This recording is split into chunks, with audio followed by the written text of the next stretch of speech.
Belasan lampu taman di Landmark Kota Langgur, Kabupaten Maluku Tenggara rusak tak kunjung diperbaiki. Kerusakan lampu taman ini sejak bulan Juli 2024 imbas dari bentrokan warga di kawasan tersebut. Namun hingga awal Februari 2025 belum juga disikapi dinas terkait.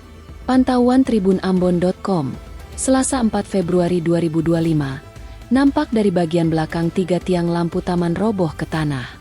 Sedangkan pada bagian tengah ikon Mara tersebut, berjejer belasan tiang lampu rusak yang ditutupi menggunakan plastik transparan.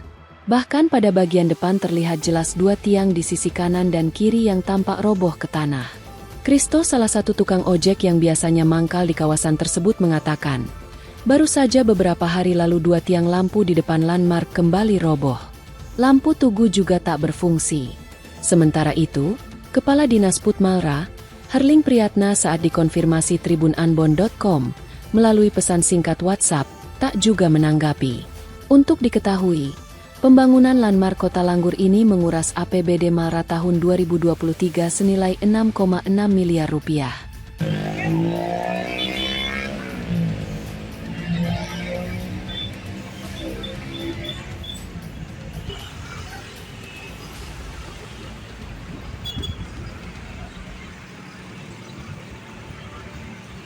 Download Tribun X sekarang, menghadirkan lokal menjadi Indonesia.